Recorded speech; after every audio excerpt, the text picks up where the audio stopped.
La noche era tranquila, más fría de lo habitual. Y el cielo sobre los Andes estaba tan despejado que se podían ver todas las estrellas. El Dr. Lorien Hale estaba de pie frente al pequeño puesto de investigación, tomándose un breve descanso de su larga jornada laboral.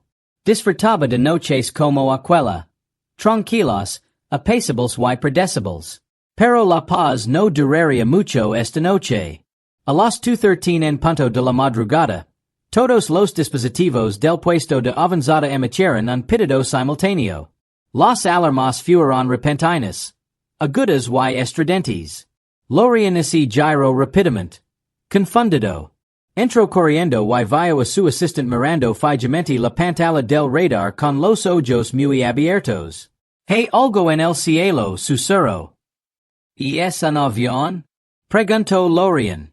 Ella negó con la cabeza. No, es demasiado grande. Y se mueve de forma extraña. La señal del radar parpadeaba rápidamente, cambiando de dirección, frenando y acelerando de nuevo, como si el objeto estuviera luchando contra el aire mismo. Lorien sintió algo frío deslizarse por su columna vertebral. Nada natural se movía así. Todo el puesto de avanzada tembló. Un profundo estruendo resonó en el valle. Todos salieron corriendo justo a tiempo para presenciar una llamarada que cruzaba el cielo. No era roja como el fuego normal. Brillaba con un extraño color verde, tan intensamente que iluminaba las montañas como si fuera de día. El objeto estaba descendiendo. Rápido. Atravesó las nubes con un chirrido, girando, desintegrándose y lanzando chispas en todas direcciones. La tierra tembló con más fuerza. Y el polvo se levantó de las rocas que se sacudían. El estruendo luego segundos después. Una explosión atronadora que resonó en el valle de la montaña como un trueno atrapado en una cueva. Entonces, silencio. Un silencio pesado y antinatural. Lorien y su equipo recayeron sus pertenencias y condujeron hacia el lugar del accidente.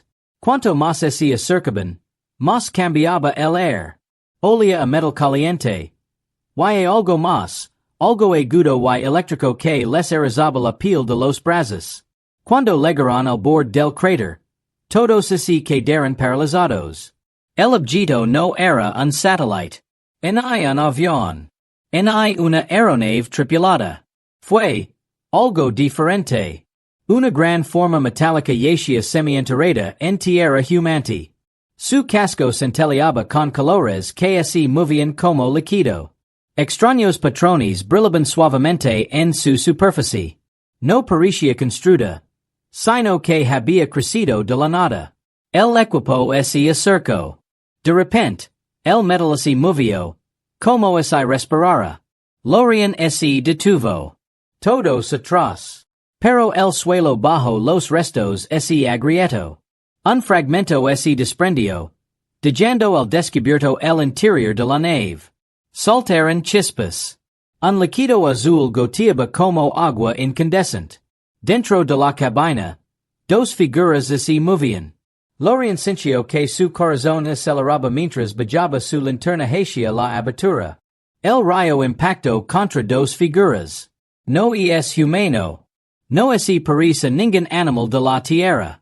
El primero estaba desplomado contra la pared, con el pecho apenas erguido.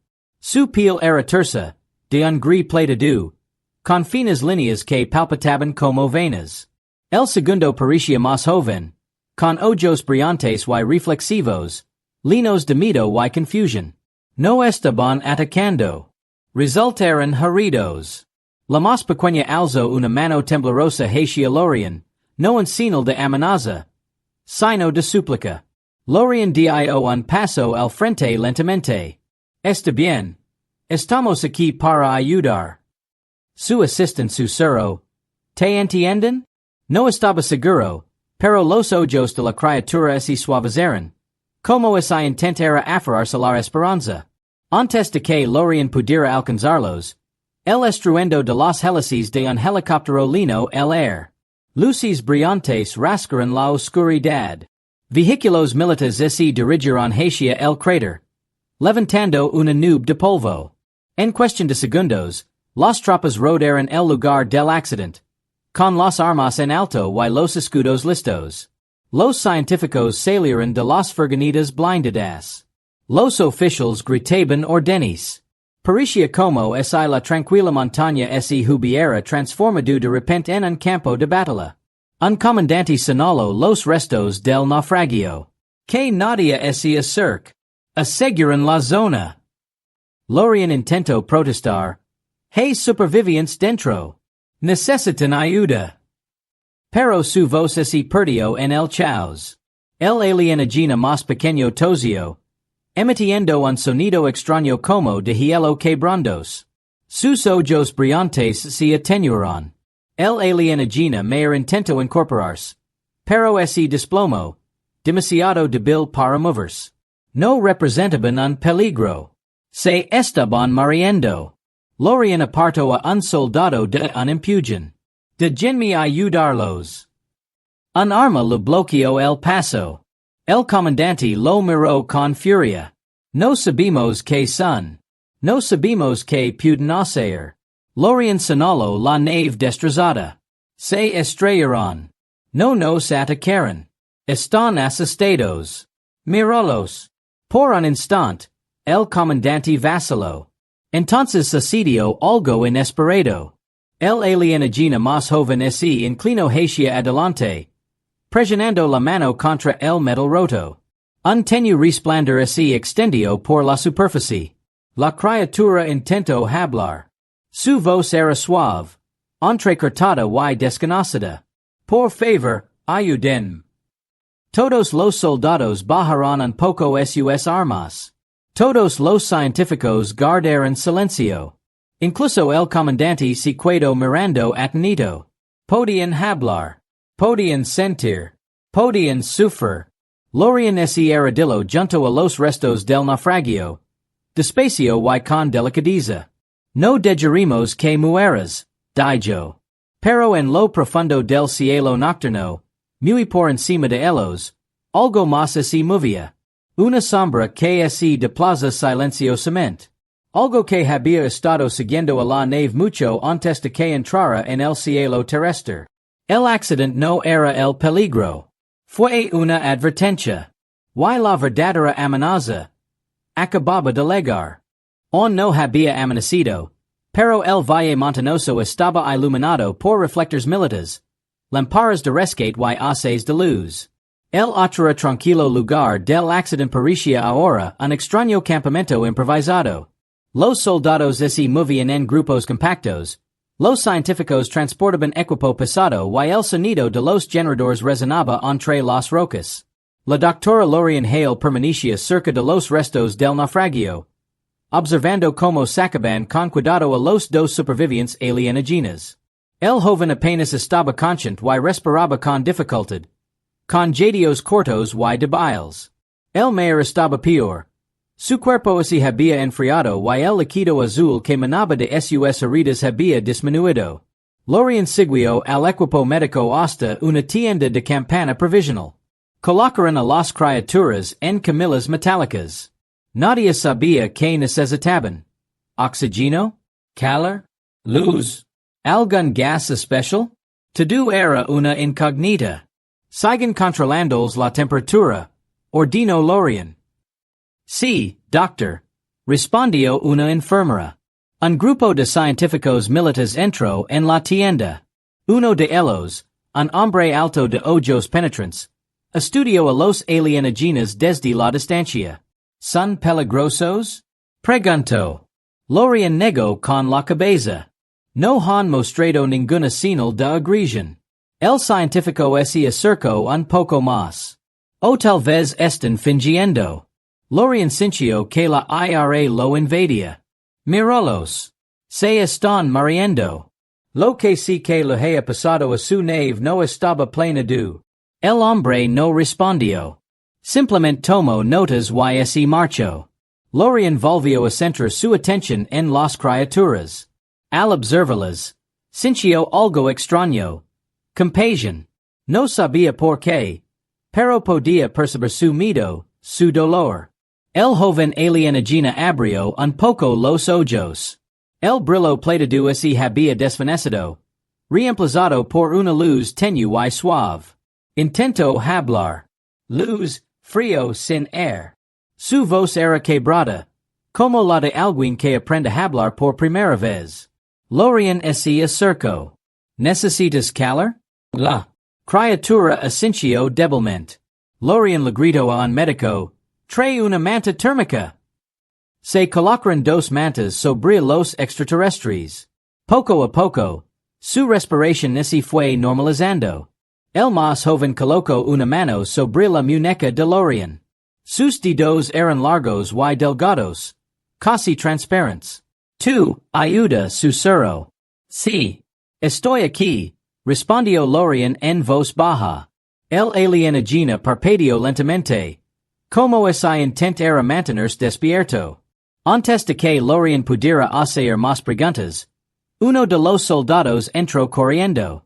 Doctor, necesita ver algo. Lorien salió apresuradamente. El soldado lo condujo hasta el cráter humante donde yacía la nave destrozada. Un pequeño grupo de ingenieros había encontrado algo nuevo. Una puerta dentro del vehículo siniestrado. Una puerta cerrada con llave. El casco exterior había sufrido graves daños, pero esta puerta permanecía intacta, brillando con un tenue círculo azul en el centro. Uno de los ingenieros dijo, no podemos abrirlo. Está selado por dentro. Lorien sintió la misma sensación de frío que había experimentado antes. ¿Qué hay detrás de todo esto? Preguntó. En idea. Pero las exploraciones muestran algo moviéndose. Los ojos de Lorien se abrieron de par en par. ¿Otro superviviente? Tal vez. Pero el movimiento es extraño. El círculo luminoso de la puerta parpadeó de repente. Un pulso de luz recorrió el metal como un latido. Todos retrocedieron. Lorien se quedó mirando la puerta. ¿Hacía eso antes? No, respondió el ingeniero. Acaba de empezar. Cuando la luz volvió a palpitar, el suelo bajo sus pies tembló. No por la nave, no por las máquinas, sino por algo lejano, en lo profundo de las montañas. Un eco lejano, casi como un grunido, resonó por el valle. Los soldados alzaron sus armas. Los científicos se quedaron paralizados. Incluso el viento contuvo la respiración. ¿Qué fue eso? Susurró alguien. Nadie tenía respuesta. Lorien corrió de vuelta a la tienda médica. El joven alienígena estaba ahora ligeramente incorporado, con los ojos muy abiertos, llenos de miedo. ¿Tú también lo oíste? Preguntó Lorien. El alienígena asintió rápidamente, respirando con dificultad. Las líneas de su piel brillaron con mayor intensidad, casi como una advertencia. Nos encontró. Lorien sintió que se le helaba la sangre. ¿Qué te ha encontrado? El alienígena se estremeció, señalando con una mano débil hacia las sombras de la montaña en el exterior. Cazador. La palabra cortó el aire como un cuchillo. Antes de que Lorien pudiera preguntar nada más, las luces de la tienda parpadearon. Los cables de alta tensión chispieron en el exterior. Algo pesado se movió sobre las rocas cerca del cráter. Pasos lentos, cada uno profundo y pesado. El joven alienígena agarró con fuerza la mano de Lorien. No aseguró cor. Lorien se volvió hacia los soldados. El doble de guardias. Mantengan las luces encendidas. Que todos entren. Pero la criatura negó con la cabeza. Sin luz vi. Lorien se quedó paralizado. ¿Qué quieres decir? El alienígena susurró con voz temblorosa. Caza la luz. Afuera, los soldados encendieron más lámparas. Y en algún lugar más allá de la colina, algo rugió. No es humano. No es animal. Es algo más. Algo poderoso. Los supervivientes del accidente no fueron los únicos que llegaron aquella noche. Algo los había seguido. Why yo estaba cerca? Finalmente, el sol asomo sobre los Andes. Teniendo el cielo de suaves tonos naranjas y dorados. Pero el lugar del accidente no transmite calidez en I paz. Todos los presentes lo mismo. Miedo mezclado con confusion. Nadie comprendía lo que había ocurrido durante la noche. Why nadie comprendía lo que se avecinaba. El Dr. Lorian Hale permanecía de pie fuera de la tienda médica. Mirando fijamente las montañas de donde había provenido el extraño rugido. El sonido resonaba en su cabeza. Había oído muchos animales en su vida. Osos, leones, lobos. Pero ninguno sonaba así. Ningún ser vivo en la tierra podía emitir un sonido tan profundo. El comandante militar, el general Rourke, se acercó a él. Parece cansado, doctor. Lorian no apartó la vista de las montañas. Oy algo grande. Todos lo oímos, dijo el general. Pero no tenemos confirmación de que fue. Lorian se volvió hacia él. El alienígena superviviente lo llamaba cazador. El general Rourke frunció el seno. Las criaturas pueden decir cualquier cosa cuando tienen miedo. Lorian negó con la cabeza. No era miedo. Era una advertencia. Antes de que el general pudiera responder, un helicóptero sobrevoló la zona con un fuerte estruendo. Llegaron más vehículos por la carretera. Furgonitas de prensa, camiones blindados y coches oficiales. Los reporteros intentaron abrirse paso entre los soldados, gritando preguntas. ¿Y es un avión extranjero? ¿Y es una amenaza? ¿Hay supervivientes? ¿Se trata de un encubrimiento? El comandante ordenó a los soldados que les bloquearan el paso. Pero el mundo ya había visto el accidente. Videos grabados por los lugareños se habían difundido por internet en cuestión de horas. La noticia se había extendido rápidamente por todas partes. La humanidad ahora sabía que algo había caído del cielo. Why no todos reaccionaron con calma. Dentro del campamento, se inició una acalorada discusión entre científicos, líderes militares y funcionarios gubernamentales. Las voces se alzaron. Estallaron discusiones y la tensión se hizo palpable en la tienda. Son peligrosos. Gritó un oficial. Están heridos, no son peligrosos, respondió Lorian con firmeza. Podrían ser espías. Pidieron ayuda. ¿Cómo sabemos que no llamaron a más de los suyos? Se estrellaron. No nos atacaron. El debate se intensificó. Un científico se puso de pie. Aunque son inofensivos, ¿why si hay algo más ahí fuera? Algo que haya causado el accidente. Todos guardaron silencio por un momento. Finalmente, Lorian habló. Algo los seguía. Algo a lo que temen. El general Rourke lo miró. ¿Pruebas? Lorian pensó en el rugido, las luces parpadeantes y el pánico del alienígena. No es suficiente. Pero no podemos ignorar la advertencia. El general suspiró. Tenemos dos problemas. Los alienígenas dentro de la tienda. Y lo que se queja en esas montañas. La habitación volvió a quedar en silencio. Entonces llegó finalmente la gran pregunta. ¿Qué hacemos con los supervivientes? Preguntó un funcionario. El silencio se extendió como una sombra. Algunos querían ayudar a los extraterrestres. Otros. Encerrarlos. Algunos. Entregarlos a investigadores de armas. Otros. Enviarlos lejos de la Tierra. Esta única decisión dividió a todos. Lorian dio un paso al frente. Están vivos. Necesitan tratamiento. Debemos salvarlos. Un agente del gobierno respondió secamente.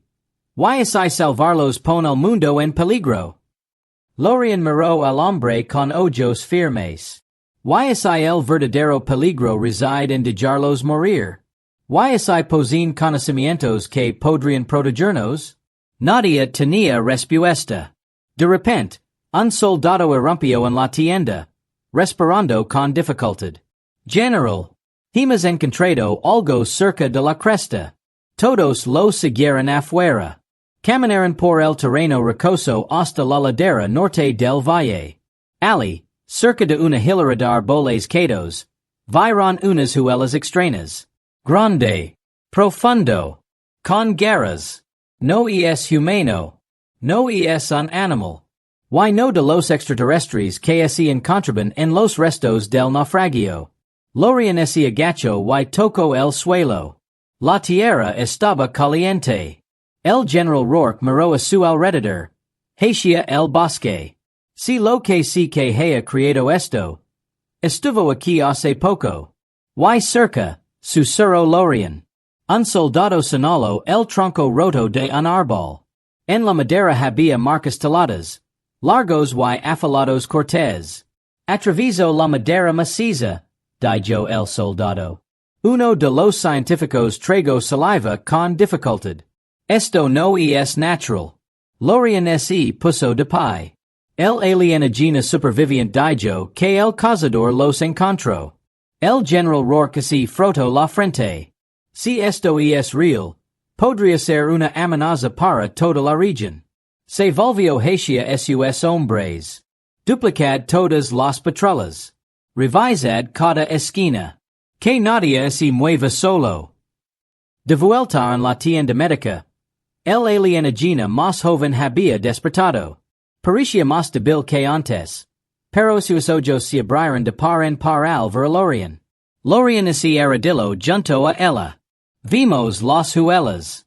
Algo hay ahí fuera, ¿verdad? La criatura asintió lentamente. ¿Por qué te siguió? Preguntó Lorian. El alienígena respiró con dificultad. Nosotros fuimos de elo. Durante mucho tiempo. Muchas estrellas. ¿Qué quer? Preguntó Lorian en voz baja. Todo ser viviente, susurró el alienígena. Casa, mundos. A Lorian se lo encogió el corazón. Esto no fue un simple accidente. Esto no fue un choque fortuito. Los extraterrestres eran refugiados. Yendo de un monstruo que se movía por el espacio. Antes de que Lorian pudiera decir nada más, el alienígena más joven extendió la mano y lo apretó la mano con fuerza. Por favor. No nos echen. Lorian sintió un dolor agudo en el pecho. No lo hair. Lo prometo. Pero afuera, el mundo cambiaba rápidamente. Drones sobrevolaban la zona. Los países exigían información. Los rumores se propagaban como la pólvora. Algunos tenían miedo. Otros querían la guerra. La humanidad se encontraba en una encrucijada. Salva a los alienígenas. O entrégalos por miedo. Y en las montañas, oculto entre las sombras, el cazador ya se ponía en marcha de nuevo. Las montañas volvieron a estar en silencio. Pero no era la paz del amanecer. Era un silencio opresivo, como si algo se ocultara en su interior. Observando cada movimiento. Los soldados registraron el valle con pasos lentos y cautelosos. Los drones sobrevolaban el cielo. Los sensores térmicos parpadeaban, intentando captar hasta el más mínimo movimiento. Todos sentían la misma presión invisible. Algo oculto estaba ahí fuera. El Dr. Lorian Hale regresó caminando hacia el lugar del accidente. Con pensamientos sombríos y inquietantes. Cada vez que cerraba los ojos, veía las profundas huellas. El árbol destrozado y el miedo en los ojos del alienígena superviviente. Fuera lo que fue el cazador. No era una criatura común. En el cráter, los ingenieros seguían intentando abrir la puerta selada dentro de los restos. El círculo azul sobre el metal palpitaba como un corazón. A veces brillaba con intensidad. Otras veces se atenuaba. Ninguna herramienta humana podía abrirlo. El general Rourke estaba de pie junto a Lorian. Si hay algo más dentro de esta nave, necesitamos saberlo. Lorian asintió lentamente. O tal vez la puerta esté impidiendo el paso de algo peligroso. Antes de que el general pudiera responder, un operator de drones corrió hacia ellos. Señor. Tengo algo. Corrieron hacia las pantallas de control. Andron que sobrevolaba la cresta había captado una extraña perturbación. Una figura borrosa que se movía entre los árboles, demasiado rápido para que la cámara la siguiera. El operator reprodujo las imágenes a cámara lenta. Ni siquiera a cámara lenta se distinguía la imagen. Solo una figura oscura, alta, de hombres anchos y cubierta con algo parecido a una armadura o escamas. Se movía como una sombra líquida, deslizándose entre los árboles sin hacer ruido. El general Rourke entrecerró los ojos. Eso no es un animal. Lorian sintió un nudo en la garganta. Y se dirige hacia ACA. La imagen del dron parpadeó. Una ráfaga de estática cruzó la pantalla. Luego, la cámara se puso negra. El operator intentó reconectarse. Señal perdida. Algo la apagó. Todos se quedaron mirando la pantalla congelada. Algo poderoso. Algo inteligente. Lo había desactivado. Dentro de la tienda médica, el alienígena más joven, ahora llamado Rin por Lorian, yacía débil pero despierto. Cuando Lorian entró, sus ojos se encontraron de inmediato. Estaban llenos de miedo. Lo viste, susurró Rin. Lorian asintió. ¿La sombra? Rin cerró los ojos como si el recuerdo le revolviera el estómago. Siempre me persigue. ¿Por qué? ¿Qué quer? Rin vaciló. Causa a los de nuestra especie. Causa a muchas especies. Destruye hasta que no queda nada. ¿Por qué la Tierra? Preguntó Lorian. Corremos. Y vio el rastro. Dijo Rin con la voz quebrada. Tu mundo es nuevo para él. Aprenderá. Observa. Espera.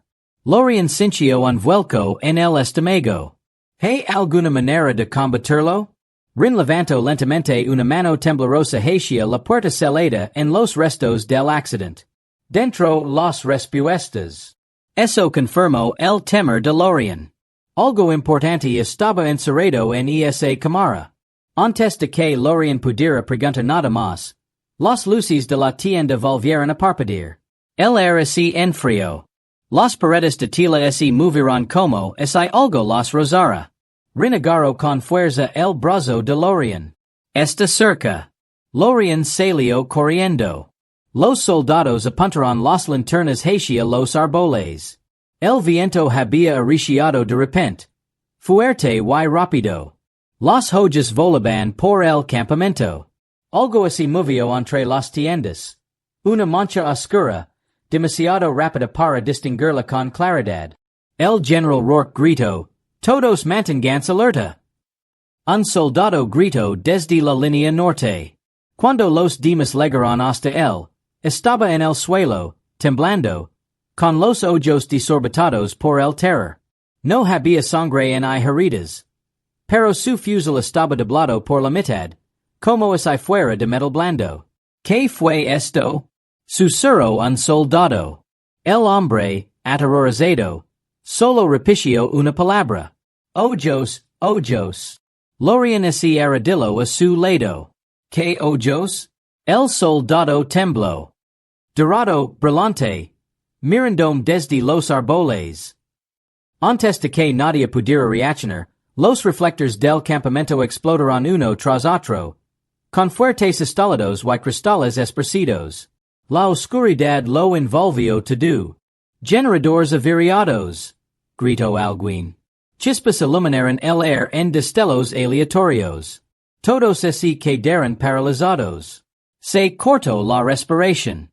Entonces, desde la arboleda, un profundo rugido resonó en el suelo. No era el de un animal. No era el de una máquina. Algo intermedio entre ambos. Una figura se movía justo más allá de las luces rotas. Enorme, agachada, observando a los humanos con ojos dorados que parecían arder en la oscuridad.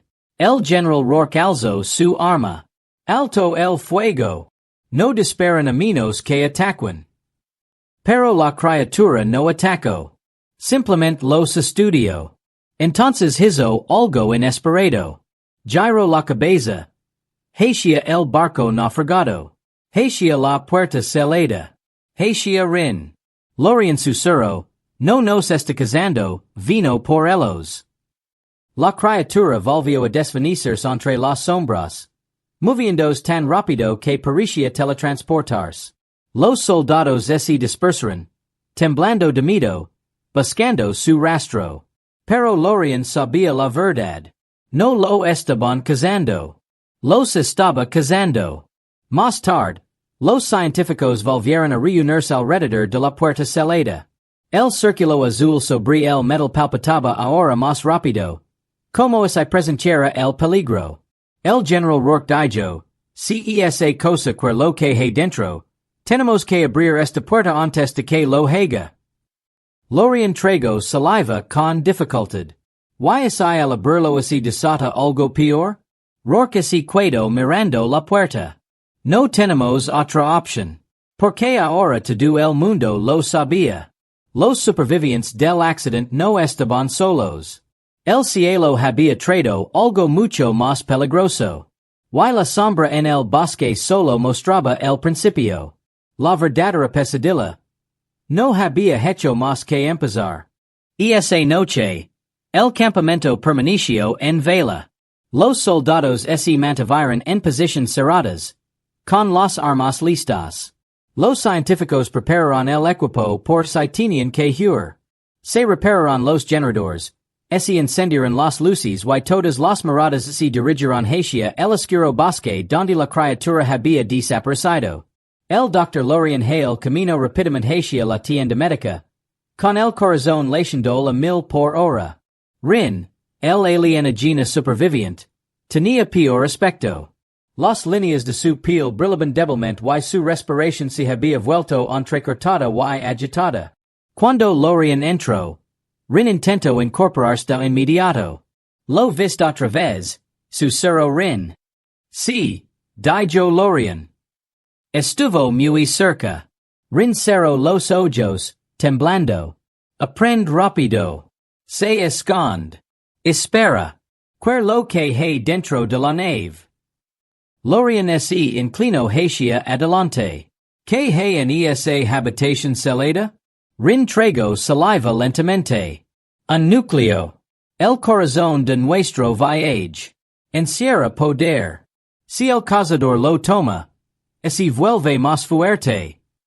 Lorian sintió un nudo en la garganta. Así que no solo está cazando a tu gente, también que la tecnología. Rin asintió débilmente. Toma. Copia. Cris. Antes de que Lorian pudiera preguntar nada más, la tienda estremeció violentamente. Un fuerte golpe resonó en el suelo. Soldados gritaban afuera. Lorian salió corriendo. La puerta celada dentro del fuselage brillaba con más intensidad, tanto que el metal a su alrededor se agrietaba.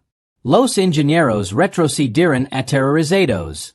El general Rourke apareció junto a Lorian. ¿Qué está pasando?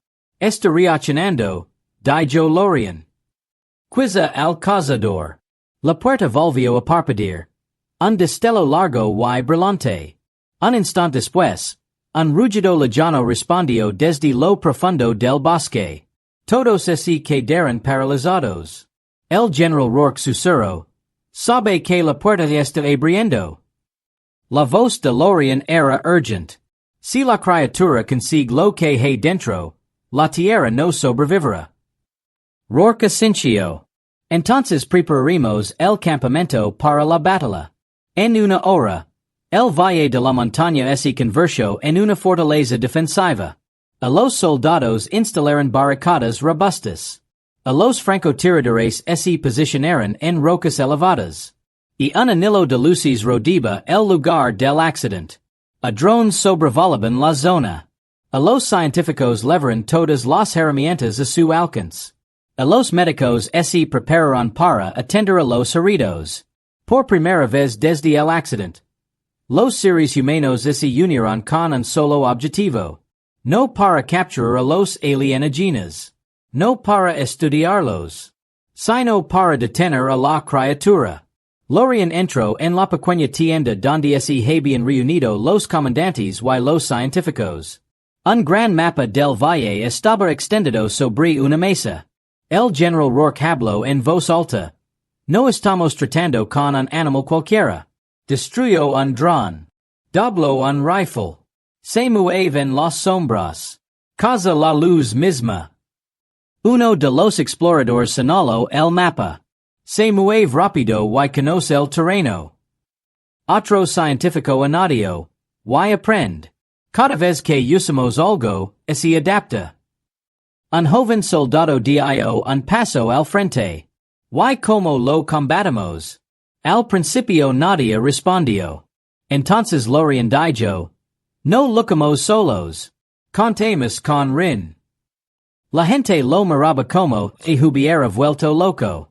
El general Rourke frunció el seno. El alienígena apenas puede mantenerse en pie. Lo sé, dijo Lorian. Pero Rin comprende la criatura. Sus debilidades. Sus hábitos. Nosotros tenemos fuerza y armas humanas. Rin tiene conocimiento. Juntos tenemos una oportunidad. La habitación quedó en silencio. Entonces, lentamente, el general asintió. Traigan a Rin aquí. Minutos después, levaron a Rin adentro en una camilla. Parecía exhausto, pero su voz era lo suficientemente firme como para hablar. ¿Quieren detenerlo? Susurró Rin. Sí, dijo el general Rourke. Necesitamos su ayuda. Rin señaló la puerta cerrada. Ese poder no debe caer en manos del cazador. Debe salarlo en más. O destruirlo. ¿Destruirlo? Preguntó Lorian. ¿Y es eso posible? Rin asintió. Si rompes el núcleo, muere. Pero la fuerza seguirá siendo intensa. El general Rourke preguntó. ¿Lo suficientemente fuerte como para matar a la criatura? Rin vaciló. Tal vez. Si la criatura está cerca. Lorian miró al general. Entonces lo tendremos una trampa. Rourke señaló el mapa. Lo atremos hacia los restos del naufragio. Hacemos que se dirija hacia la puerta. Y cuando esté cerca, destruimos el núcleo. La tienda quedó en silencio. Todos comprendieron el riesgo. Si la trampa fallaba, la criatura erizaría el campamento. Si el núcleo explotara de forma incorrecta, podría destruir la mitad del valle. Pero no había otra opción. La humanidad ya se había visto arrastrada esta lucha. Si retrocedían ahora, la criatura se extendería más allá de las montañas. Llegaría a pueblos, ciudades, al mundo. La voz de Rin rompió el silencio. Llegará pronto. Espera a que oscurezca.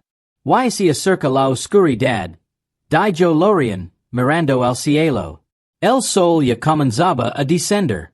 Las sombras se alargaban. El aire se volvía más frío. La humanidad se preparó. Por primera vez, humanos y un alienígena estaban del mismo lado, enfrentándose a un monstruo que ambos tenían motivos para temer. La lucha por la tierra estaba a punto de comenzar. La cámara subterránea se sentía más fría que antes. Como si las paredes absorbieran lentamente el calor del aire. El capitán Rourke permanecía de pie cerca de la tenue luz, mirando fijamente la tableta de control alienígena que sostenía en sus manos. No hablaba, apenas se movía, pero la tensión en sus hombres delataba todo lo que sentía.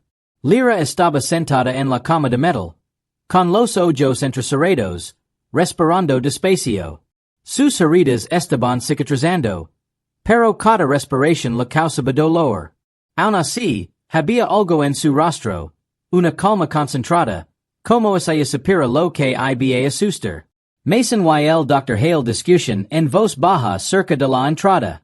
Sus palabras resonaban en las estrechas paredes. Esto está mal, susurró Mason con brusquedad. La ayudamos, la protegemos, arriesgamos nuestras vidas. Y aun así nos oculta algo. El Dr. Hale negó con la cabeza. Ella no oculta nada por miedo. Oculta algo porque podría perjudicarnos más que ayudarnos. Rourke finalmente ese giro. Basta. Dijo en voz baja. Lira hablara cuando esté lista. Pero de repente, la voz de Lira resonó a sus espaldas. No dijo. Debo hablar ahora. Todos se quedaron paralizados. Su voz sonaba más fuerte que antes, pero temblaba. Como si lucra contra algo en su interior. Miró sus manos y luego a Rourke. Mi gente, no debía haber aterrizado aquí, dijo. Vinimos con una advertencia. ¿Una advertencia para nosotros? Preguntó Mason, sorprendido. No, susurró Lira. Una advertencia para quienes vengan después. La habitación quedó en silencio. Rourke se acercó. Quien sigu. Lira tragó saliva. Un grupo de mi mundo, cazadores. No salvan vidas. Los catan. Siguen señales, siguen rastros. Y cuando nos estrellamos aquí, nuestra belleza es activo. Los ojos de Mason se abrieron de par en par. ¿Quieres decir que vienen aquí? Sí, dijo. Y nunca fallan. De repente, la cámara pareció más pequeña, más pesada. El Dr. Hale se frotó la frente. ¿Cuánto tiempo tenemos? Lira cerró los ojos, intentando percibir algo. No mucho. El cielo dará señales antes de que aterricen. Sentirás presión en tu mundo. La tierra, el aire, todo cambiará. Rourke apretó la mandíbula. Entonces nos preparamos. Lira lo miró con temor. ¿Preparan para qué? No luchan con honor. No hablan. No piensan como tú. Solo toman. Si me encuentran aquí, destruirán tu base para no dejar testigos. Rourke colocó la tablita alienígena sobre una mesa y se inclinó hacia adelante. Lira, ¿por qué te buscan? Bajo la mirada. ¿Por qué me escape? Todos se quedaron paralizados de nuevo. ¿Fuiste tu propia gente? Susurró el Dr. Hale. Lira asintió. De su dominio. De su crueldad. Esperaba vivir lejos de ellos. Esperaba no volver a oír su voz jamás. Pero cuando nuestra nave falló y se estrelló, lo sintieron. Siempre lo sienten. Mason se pasó una mano por la cara. Genial. Así que vienen a solucionar su problema. Lira asintió lentamente. Y no se detendrán. Por un instante, nadie habló. El ejercicio pasado, como es la habitación misma supera que habían entrado en algo mucho más grande de lo que comprendían. Rourke rompió el silencio. Entonces la saquemos de aquí. Lira negó rápidamente con la cabeza. No. Si abandono esta base, me rastrearán más rápido. Este lugar está protegido. Aquí puedo esconderme un poco más. Rourke la miró fijamente. Esconderme. ¿Hasta qué? Hasta ahora. Había hablado con miedo. Pero de repente, su expresión cambió. Se endureció. La fuerza volvió a sus ojos. Hasta que rompa la baliza. Todos miraron atenidos el aparato alienígena. ¿Eso? Preguntó Mason. Y es la única razón por la que estás vivo. Te cura. Te protege. También los llama, respondió Lira. Mientras viva, me encontrarán. Rourke asintió lentamente. Entonces dinos cómo romperlo. Lira lo miró sorprendida. ¿Harías eso? ¿Incluso arriesgándolo todo? Rourke se acercó y pronunció las palabras más serias que ella lo había oído decir. Están bajo nuestra protección. Eso significa que estamos con ustedes. No importa quién venga. Por un segundo, no pudo hablar. Pero antes de que pudiera responder, las luces parpadearon. Una vez. Dos veces. Entonces un profundo y sordo retumbo resonó en el suelo bajo sus pies. Todos se giraron. Mason susurró. ¿Qué fue eso? El rostro de lira palidecio. Están aquí. La cámara quedo en completo silencio. Un silencio que se sencha como si el mundo contuviera la respiración. Justo antes de que algo terrible lo rompiera. El estruendo se hizo más fuerte, levantando polvo del techo. En algún lugar sobre la cámara subterránea, las alarmas comenzaron a sonar, sus agudos ecos resonando por los túneles metálicos. El capitán Rourke agarró su rifle y miró a los demás. Muvons todos. Nosotros defendimos la entrada. Mason y el Dr. Hale lo siguieron. Con una mezcla de miedo y determinación reflejada en sus ojos. Lira permaneció de pie cerca de la baliza alienígena, con las manos temblando. Entonces llegó el segundo temblor. Esta vez, parecía como el cielo mismo se hubiera abierto. El suelo tembló con tanta fuerza que Lira trapezó. Se aferró a la pared, respirando con dificultad, en jadios rápidos y superficiales. Rourke llegó al ascensor y golpeó el panel con la mano. Las puertas se abrieron con un lento sisio. Quédate detrás de nosotros. Le dijo a Lira. Pero ella negó con la cabeza. No. Si me ven, os atacaron primero. Os verán como escudos. Rourke frunció el seno. ¿Y qué piensas hacer? Miró el ferro que brillaba débilmente en su mano. Planeo destruir el motivo por el que vinieron. Antes de que Rourke pudiera replicar, las luces de la base volvieron a parpadear. Esta vez tornándose de un rojo sangre. Una voz potente resonó por todos los pasillos. Nave desconocida detectada. Aterrizando, aterrizando, aterrizando. El rostro de Mason palideció. Están aterrizando encima de nosotros. La voz de Rourke se volvió aguda. Muvons. Todos arriba.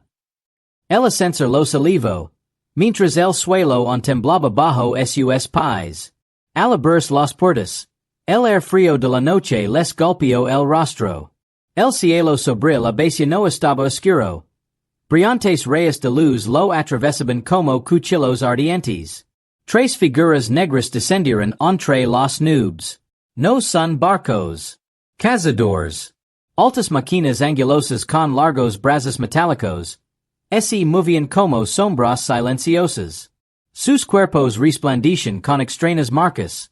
Pulsando como fuego vivo. Al tocar tierra, todo el suelo vibró.